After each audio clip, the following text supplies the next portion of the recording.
हमें पता है कि जजेस के ऊपर भी प्रेशर है, लेकिन उन्होंने कोशिश कर रहे हैं कि वो इंसाफ दे सकें। अब हद हो गई है। अगर इनका ख्याल है कि हम घर में बैठे रहेंगे, हम इसी गर्मी में आके नाइंसाफी का वक्त शुरू हो रहा है, अब हम आके अडयाला जेल के बाहर बैठ जाएंगे। वो उन्होंने अपने सारे केसेस उन्होंने कहा कि मैं इनका सामना करूंगा और इनसे सुरखरू होकर निकलूंगा। अब जब टाइम आ गया है और केसेस का बिल्कुल ख़त्म हो चुके थे, तो एक तमाशा उन्होंने इद्दत केस में कर दिया। वो जो क्या नाम है उसका, खाबर मानिका ने वो प्लान करके आया था। उसका मकसद ही यही था कि यहाँ डिसरप्शन कर दो, क्योंकि उस दिन फैसला सुनाया जाना था। अब रह गया साइफ़र केस। साइफ़र जो है वो मंडे को अब और घसीट नहीं सकते, उसको ख़त्म होना चाहिए।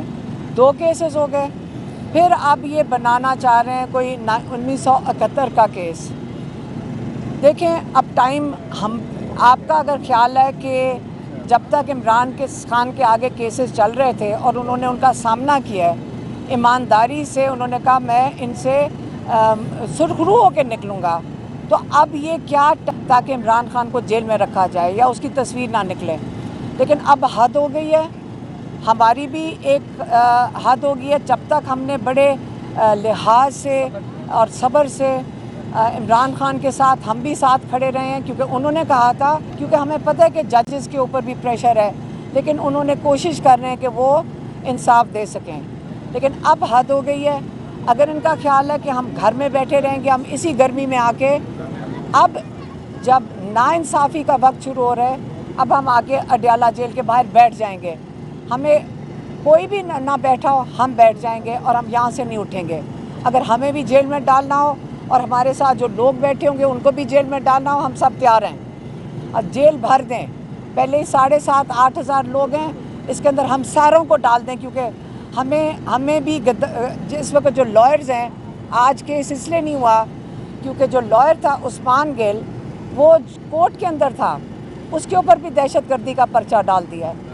और इस किस्म की जो ज़्यादतियाँ हो रही हैं, अब चाहे हमारे लॉयर्स के साथ हो रही हों, चाहे इमरान खान के साथ हो रही हों, अब बर्दाश्त अब ख़त्म होती जा रही है।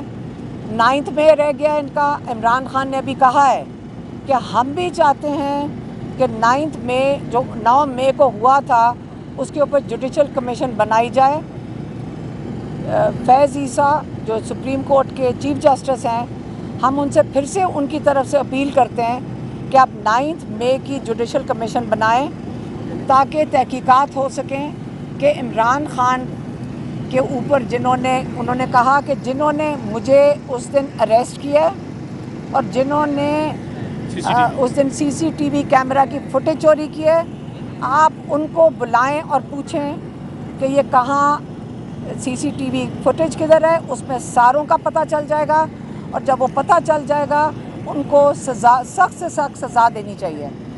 लेकिन हम एज ए फैमिली की तरफ से ये कहना चाहते हैं कि हमारी अब उस लेवल पे, अब उस वहाँ पे बात पहुँच गई है कि ये यहाँ बैठ के ये तमाशा देखते रहेंगे।